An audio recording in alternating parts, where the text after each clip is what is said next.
Alright, hello everyone, this is Nick Fenton here with TickerTank.com. Today I'm going to share a earnings spreadsheet that I created recently and I've received a lot of questions about because I've shared it on social media a few times. First thing that I do when I reference this spreadsheet, first of all, here's what the spreadsheet looks like. So you can see we've got a number of tickers here. So this is all yesterday's earnings information that I plugged in here. We'll get back to that here in a moment. First, I utilize this scan that I have set up. It's a very simple earnings scan. Choose all optionable, so I go to scan in, category, all optionable. And then I add a option filter, days to expiration, 0 to 5. So the point of that is I want to pull up underlyings that have weekly options associated with them. So it's only going to pull up stuff that has weeklies unless it's an expiration week. Then it'll pull up everything. Study, then we have a add study filter right here, study filter. And this is earnings, so you go down to corporate actions, earnings. And I had an earnings announcement anytime in the next 2 bars. So that's going to pull up 4 occurrences. This morning before the bell, today after the bell, tomorrow before the bell, tomorrow after the bell. I'm only interested in those 2 middle ones, today after the bell and tomorrow before the bell. Those are the only 2 tradable occurrences I care about. I don't care about this morning before the bell, that already took place. I don't care about tomorrow after the bell, it's too early to trade that. So what I'll do is I open up this little gadgets area. I'll put my earnings scan in over here, so you just go down or hit this little gearbox, go to personal, and I've got my earnings scan pulled up. Last thing I didn't mention here, show 500 stocks. I've got it sorted by IV percentile, so you can click on sorted by, go down to studies, IV percentile, and I have a descending order so that it shows the highest IV percentiles first, because I'm interested in the stuff that has high IV percentile more so than the stuff with low IV percentile. So next thing I do is I go over here, I go to the trade tab, I change my strikes to usually 6. This way I can see the 2 months I'm interested in. So I'm always interested in the weekly or standard, whatever it is, whatever option has the least amount of duration. So in this case, 1 day, because this is just I'm trading a binary event. I'm trading the earnings event. I don't have any interest in holding this from a duration perspective. I'm just looking for an overnight vol crush, and hopefully it stays within my range. So the shortest duration possible, and then I compare the implied volatility on that shortest duration to the standard option month, not a weekly, a standard that's about a month away. So February is too close. I want to look at March here. So we're going to be comparing the February implied volatility to March. So what I do is I go over here to this sheet, or to this little gadget area where I've got my earnings scan populated, and I'll check first off, does this, we're looking at Zynga here, does it report after today's close or tomorrow before the close? And the answer is yes, it does report today after the close.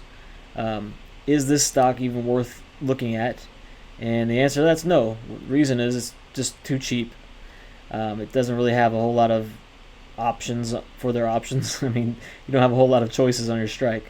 So let's go down to the next one, A&R. That reported before the bell this morning, so it's not a candidate. Next one, Groupon.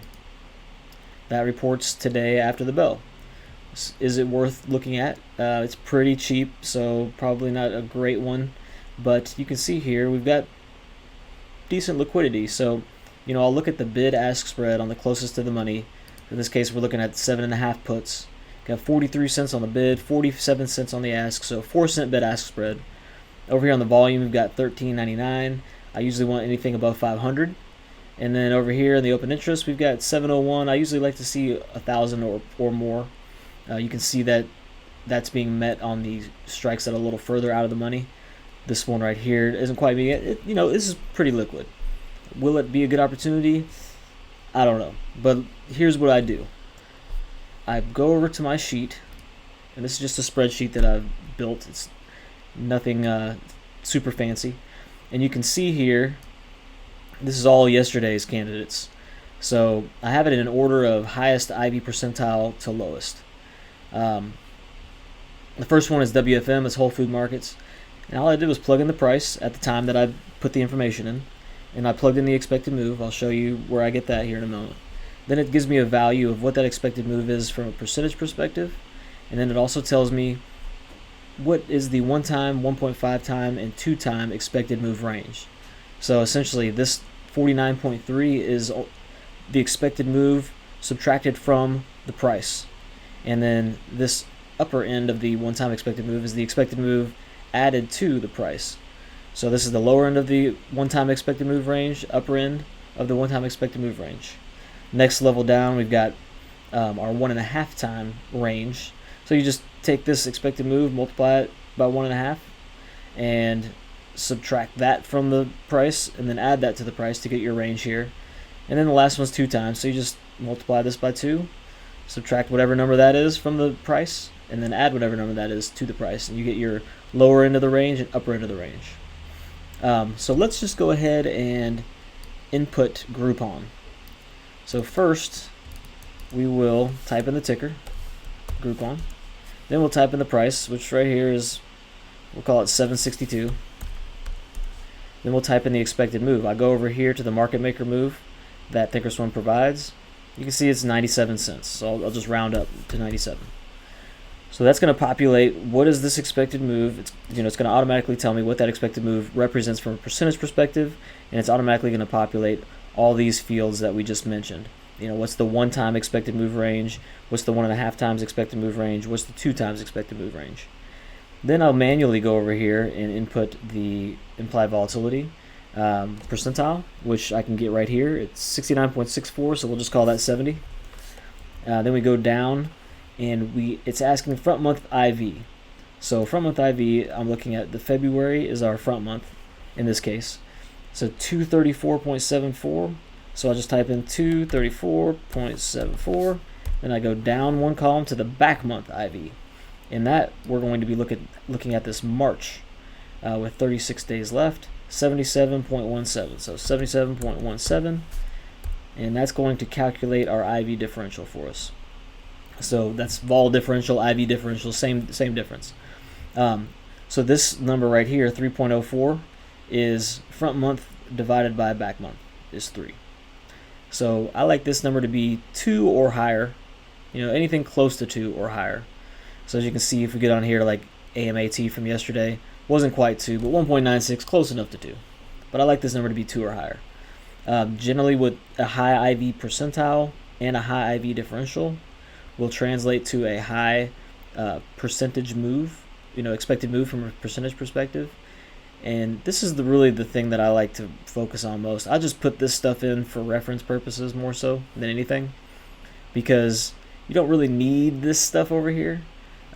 This right here will tell you that this is big and that this is fat, essentially. So, the higher the percentage move generally translates to a high IV differential. But I do like to have all these data points, because if I only want to commit a specific amount of capital to earnings trades, which I do limit myself, I go pretty small on earnings trades. So say I only want to put 10 grand into earnings trades that day, and I've got 7 candidates. Maybe I only want to choose 3 of the candidates, and I want to choose the 3 that are the best. So I can look at this list and say, okay, who looks the best here? Well, yesterday we had Tesla had 8.43% expected move. It wasn't that nice of an IV percentile, but we had a nice IV differential here. I really like that 8.43, and the options are liquid. Trip was another nice one, but the options weren't liquid, so I passed. WFM we already went over, but I traded WFM and Tesla. That was it yesterday. The rest of these I didn't trade. I didn't like Cisco. It just wasn't that juicy. I didn't like any of the rest of these. So this is just a really quick way for me to reference what are the opportunities out there, and which ones stand out. So let's just let's look at one more here. QLIK. So QLIK, it reports today after the close. Is it liquid? Let's see. 30. We've got a 25 cent wide bid-ask spread, terrible volume, terrible open interest on all the strikes. No, I'm not going to trade that. But let's plug it in, because there's not a whole lot of opportunities out there today. So it looks like this is going to be the only other one that we can plug in today. Not a very good day for earnings, but it's a great day for educating on how to use this list, I suppose. So let's go to QLIK. So we're going to type the ticker in. The price is 30.12. We'll call it 30.15. And then the expected move over here is 256. We'll go to 260. I always like to round up a little bit.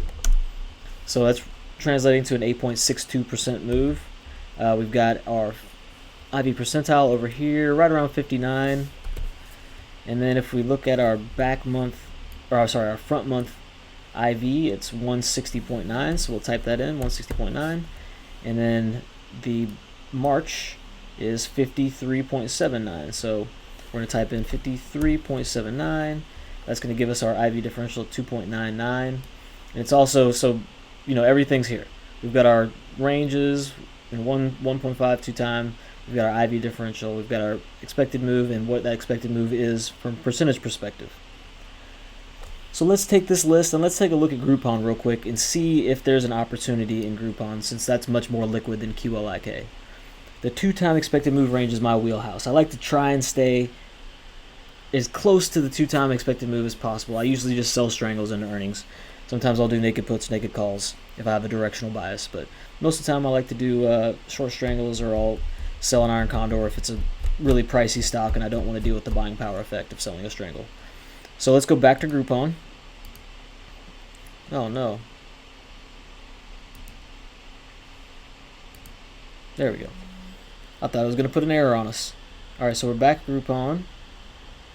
Let's go back to Open Office. The 2 times, so 5.68, 9.56. So let's just take a look at going to 6 and 9 on the strikes. So change this to all. We're looking at the Feb weeklies. 6 is only 3 cents. 9 is 9 cents. So there's a lot more juice, it looks like, on the up end or upside, but that's not going to translate to anything worthwhile. It's just too low. 6.9. We're looking at a 13-cent credit. Not bad as far as a representation of 13 cents is what, 2% the price of the underlying. So it's not terrible from that sense, but it's just not really worthwhile. You can look a little further into it, go to Analyze Trade, and we could go over here to set slices to, well, let me get my slices on the chart here. So we can set our slices to break evens, and then we can set slices to chart, and that just gives you a visual representation. What does that spread look like? Looks pretty good to me. I mean, it's going to give you a 2 times expected move cushion. The break evens were, let's see, 587 and 913. So 587 and 913 as compared to our 2-time expected move range, 568 and 956. So we're just inside. We're pretty damn close to 2 times expected move on the downside, 587 versus 568, and we're a lot closer on our upper break even to the 1.5 times. So this has more wiggle room on the downside than it does the upside, slightly directionally skewed. But as you can see here, this is basically how I use it. I wish I could give you a better example from a trade perspective, but this gives you a lot of good data. It doesn't take long to plug in the information, and it just helps me more efficiently take a look at what are the candidates on the table that are worth trading, how do they line up with each other, how do they compare, which ones do I want to focus putting my capital on, etc., etc. So that's how I use this. If you see me sharing it on Twitter, Stock Twits, the TickerTank Facebook page, etc., then now you know exactly what the numbers mean and what you're looking at. And if you'd like a copy of this spreadsheet so that you can plug the numbers in yourself, just shoot me an email to nick@tickertank.com and I'll be happy to send it over to you. No charge, don't worry about it. It's just a simple spreadsheet, so I'm happy to share it. And as long as it's going to keep you engaged and keep you trading, I'm happy to do it. So take care. Thanks for watching. I'll see you soon. I'll be back with more.